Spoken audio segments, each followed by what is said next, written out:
we divided the book of Joshua into 4 sections. In 1 to 5, we have Israel's entrance into the land across the Jordan River. And then in 5 to 12, their conquest of the land, divided into a central, southern, and northern campaign. And then in 13 to 21, which we'll be taking a look at in this lecture, Israel allots the land to the 12 tribes. And then the book closes in chapters 22 to 24 with a call to faithfulness in order to retain the land. Now, we noted that this division is attested in the book's table of contents. They're embedded in Joshua's commission in chapter 1. This division is also supported by certain key words which are repeated in each of these major sections. Let me show you how this works. It's kind of neat. So in chapters 1 to 5, it's all about Israel entering into the land. And therefore, the word that's repeated a whopping 28 times is the Hebrew word abar, meaning to cross over, to pass over into the land. And then if we look for a certain word that's repeated a whole bunch of times in chapters 6 through 12, this is the conquest section.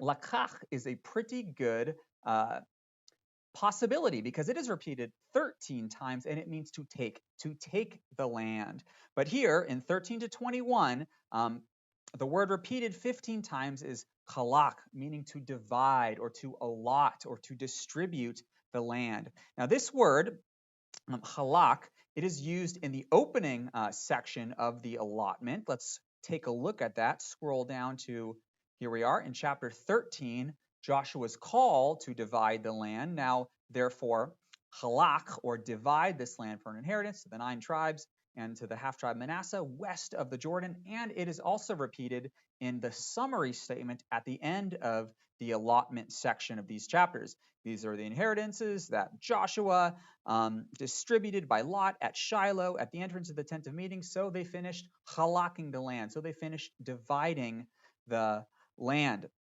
Well, these chapters, honestly, they can be difficult to read. I sympathize with you. Really, really hard. I mean, you thought that Exodus 25 to 31 was difficult. You know, the section that describes essentially a verbal blueprint of how the tabernacle is designed. It's to be this cubit, this many cubits long, this many cubits wide and deep. How do you visualize that stuff? It's so hard. Well, equally difficult is attempting to visualize a verbal map, which Joshua 13 through 21, or at the very least 15 to 19, presents in words, a verbal map. So after the call of Joshua to divide the land, in chapter 13, a very brief description is given of the boundaries to the east of the Jordan, Gad, Reuben, and Manasseh. And then in chapter 15, it jumps to the west side of the Jordan, describing Judah, a full chapter for Judah, and then 2 chapters, 16 and 17, for the 2 tribes of Joseph, that is Ephraim and Manasseh. And then following this, we have the 7 remaining tribes in chapters 18 and 19. Now, this is curious that we have here another reference to the number 7. 7 tribes are listed here, just like there were 7 kings that were defeated at the end of chapter 10. And just like there are 7 memorial stones, 7 Ebenezers that are raised. The first one here in chapter 3, and then the last one in chapter 24. 7s are repeated quite a few times here in this book.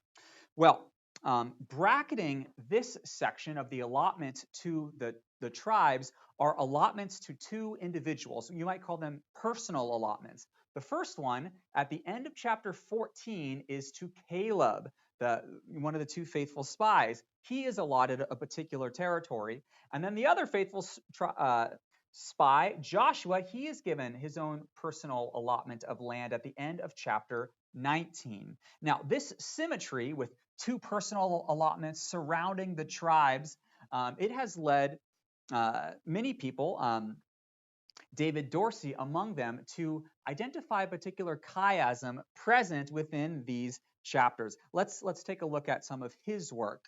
Again, this is David Dorsey working in a book entitled the literary structure of the Old Testament. And here is his chiastic structure of chapters 13 to 24. Of course, we're particularly interested in 13 to 21, where David Dorsey notices the personal allotment to Caleb and Joshua, and then within that, he separates the tribes that are descended from Rachel, that is, well, first, not from Rachel, that is Judah, and not from Rachel, Simeon, Zebulun, Issachar, Asher, Naphtali, and Dan, and then the two tribes that are descended from Rachel, Joseph and Benjamin. And now, notice how he breaks this down. Now, I'm not quite sure if this is authorially intended, because I'm a little bit uncomfortable dividing these tribes, because they add up to 7. 1, 2, 3, 4, 5, 6, 7. And the number 7 is specified at the beginning of chapter 18. So it seems like these are meant to be together. But even if this is not authorially intended, let me tell you what certainly is. 7 of the 12 tribes have a number of cities listed within their boundaries. Judah has a certain number of cities. Benjamin has a certain number of cities. Let me show you where this is present within these chapters, so you can get a feel about what am I talking about. So Judah, here in chapter 15, it begins by describing its boundaries: south boundary, east boundary, north boundary, west boundary. And then it transitions to describing their cities, here highlighted in gray. In the extreme south, there's 29 cities. In the lowland, there's 14 plus 16 plus 9 cities. In the hill country, there's 11 plus 9 plus 10 cities. Oh, plus 6 plus 2. And then if you were to jump to chapter 18, this is the allotment for Benjamin. We see Benjamin has 12 cities here and 14 cities there. Simeon has 13 cities here, 4 cities there.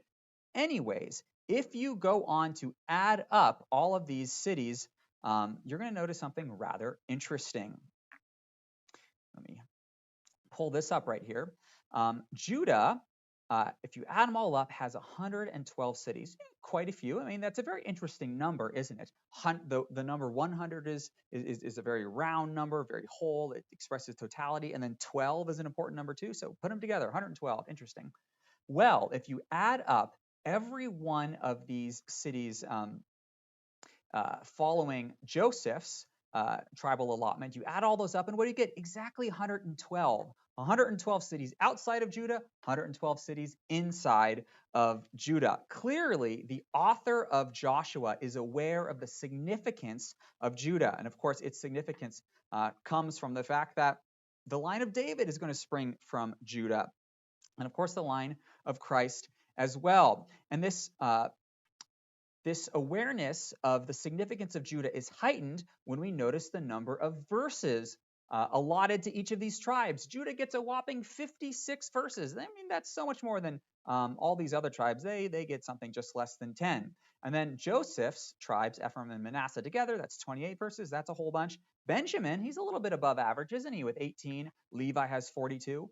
So it seems as if the author is highlighting those tribes which become leaders in Israel, Judah being the most important. But then Ephraim and Manasseh, they become leaders in the northern tribes of Israel. And so they're given a little bit more space. Benjamin, from Benjamin, the very first king rises from Israel, Saul. And then, of course, Levi is significant for its role in Israel's religion. So that's all very interesting.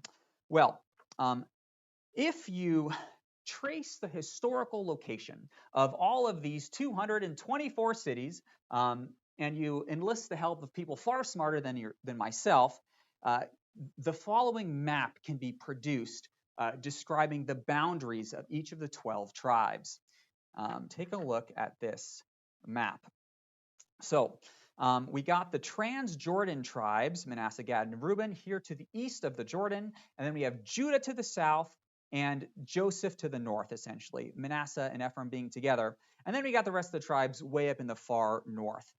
Dan, we're told in chapter 19, he essentially disappears. We're told that he loses his tribal allotment and he's forced to flee to the north, where he locates his people in and around a city which he renames as Dan. And then Benjamin, both Benjamin and Simeon effectively get absorbed into Judah. So basically what we have is Joseph in the north and Judah in the south. All very interesting. Well, let me try to give you a feel for what these chapters read like, and I want to focus specifically on Naphtali in order to give you kind of a taste of this section. And we're going to read through it a little bit slowly than normal, or at least what is our normal. So here is a example tribal allotment for Naphtali. Naphtali, he's chapter 19, 32 to 39. Let me see if I can fit all of this in one page. Let's see, how big can I make it? That will probably have to do. So Naphtali, his tribal allotment is described first by its boundaries. See everything I have highlighted in green? That this is the boundary of Naphtali is expressed first, and then we have a list of its cities highlighted here in blue. So let's see if we can trace this boundary together. I'm going to lean in so I can read the small print. Okay, so the boundary is going to start from the southeast with the city of Heleph.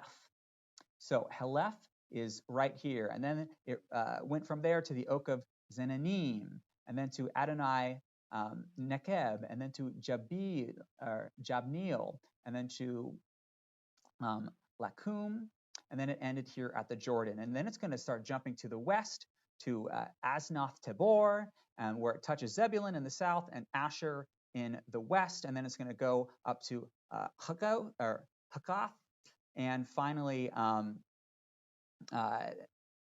ending all the way around the other side at the Jordan River. So that was kind of challenging, wasn't it? I appreciate your patience. Now let's look at some of the cities. And again, it's going to focus in this area around the Sea of Galilee. You got Hamath right here, right on the coast of that sea. Rakath and Kinnereth, and then Adamah and Ramah. Finally, we're going to jump a little bit farther north to do Ramah and Hazor. That's the city that was burned by fire. And then Kadesh and Hebron and Beth Anath and Beth Shemesh.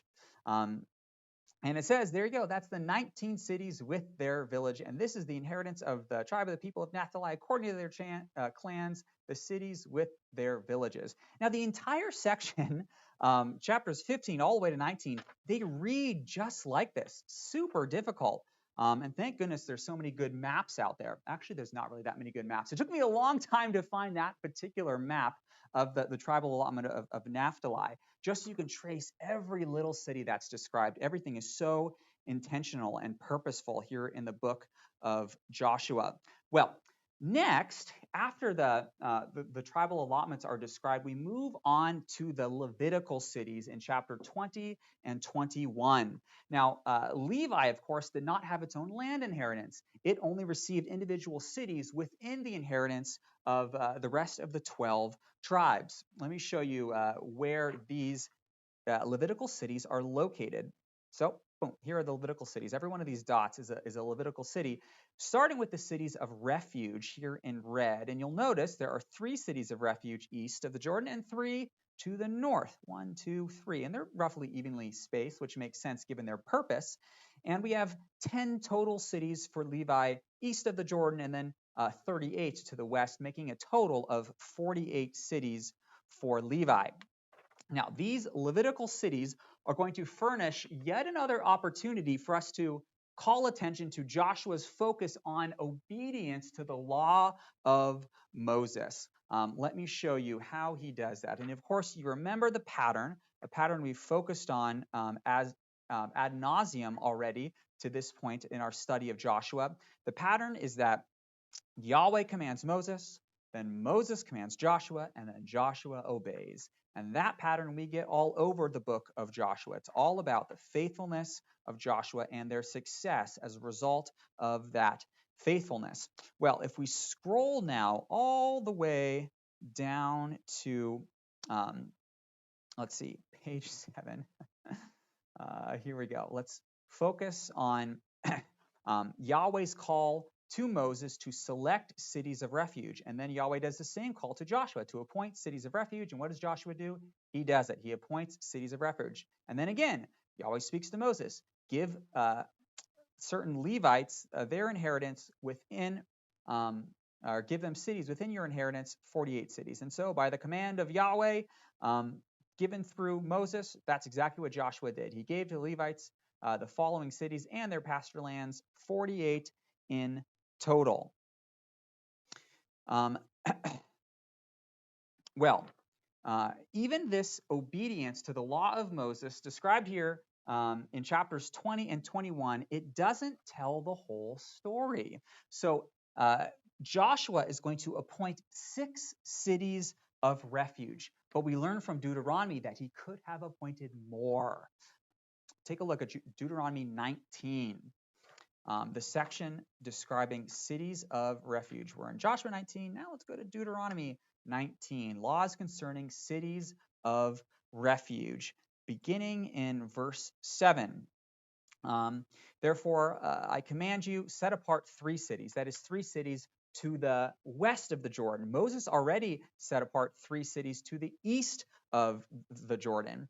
But then he continues. Now, if the Lord your God enlarges your territory, as he swore to your fathers that he would do, he would give you all of the land that he swore to your fathers, if and only if you are faithful to keep the commandments that I command you today.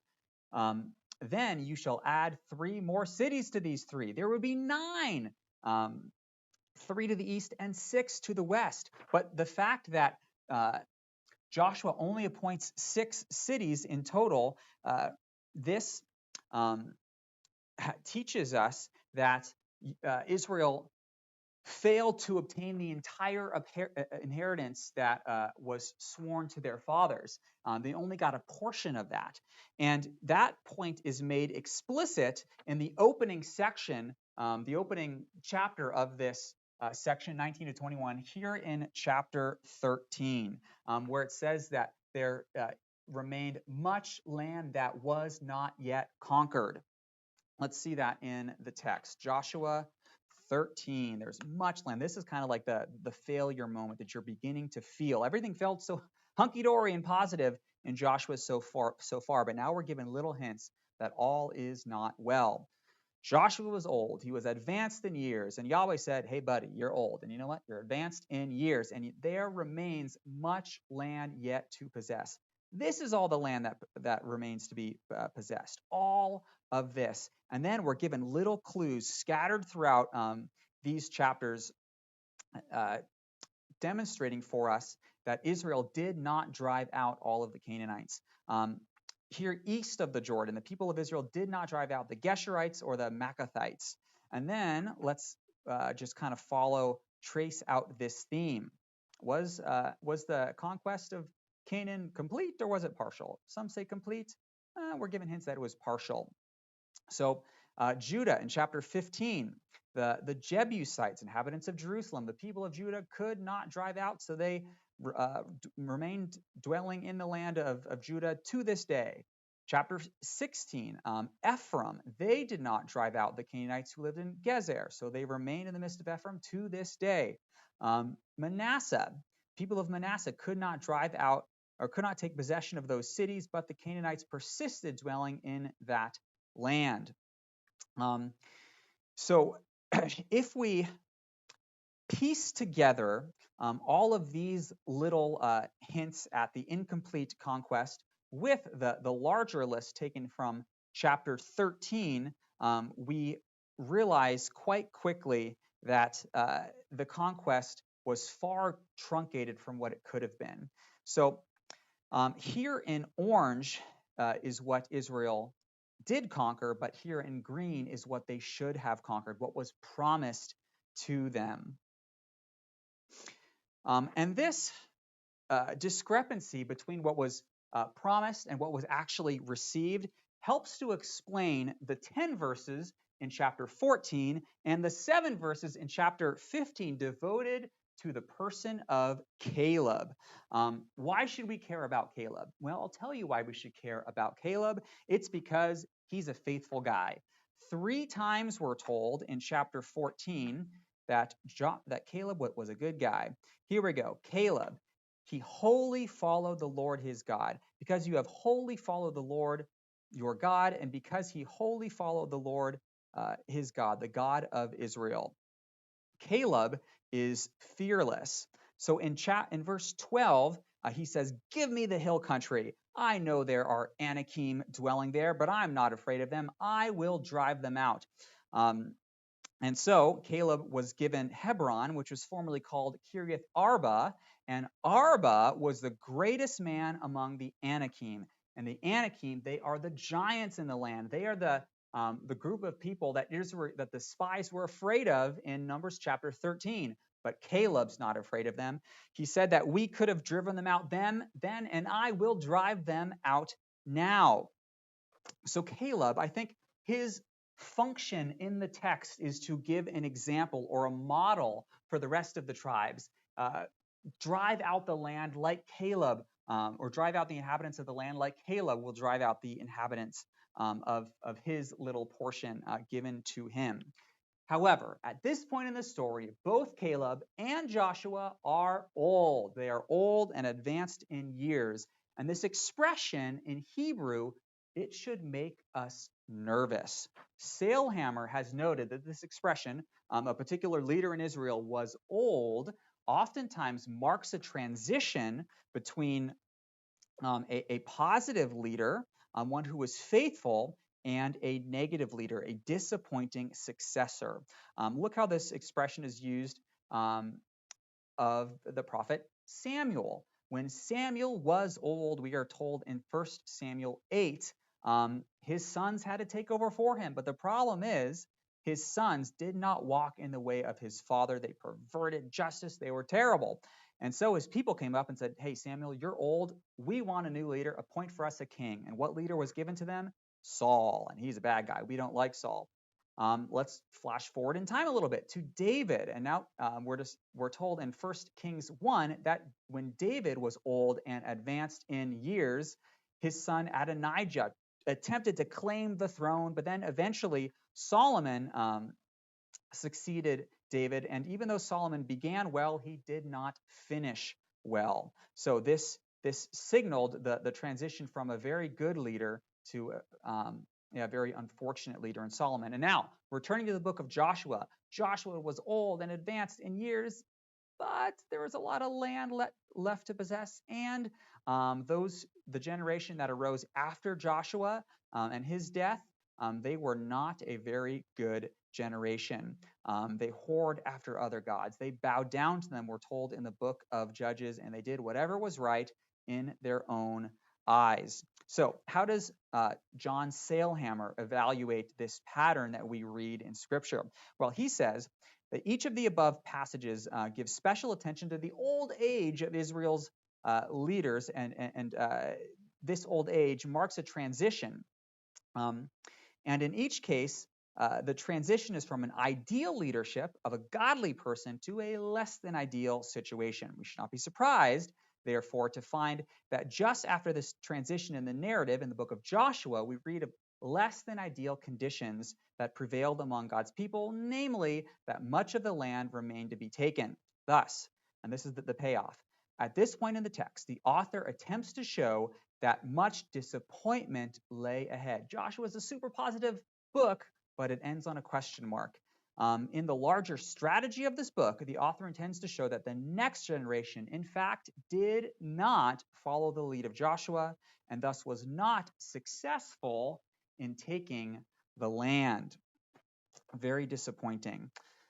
However, that being said, this whole section, at the end of chapter 21, it concludes with what is most likely the most significant theological verse in the whole book, and it is an unqualified positive evaluation of the conquest. Let's read these verses. Again, like I said, probably the most important verses in the book. This is the end of Joshua 21. Let's go to 22, scroll up a bit. Thus, the Lord gave to Israel all the land that he swore to his fathers, and they took possession of it. Then they settled there, and the Lord gave them rest on every side, just as he swore to his fathers, to Abraham, to Isaac, to Joseph, and Jacob. Not one of all their enemies withstood them, for the Lord had given all their enemies into their hands. And look at verse 45, so important. Not one word of all the good promises that Yahweh made to the house of Israel had failed. Every single one of them came to pass. God fulfilled his promise to Abraham. Back in Genesis chapter 12, Abraham's offspring became a nation, and that nation inherited the land of promise. They received everything that they had faith to take. Still, the question remains, does the book of Joshua describe a complete conquest or a partial conquest? And this tension is the focus of the final section in the book of Joshua, chapters 22 to 24, which we will study next.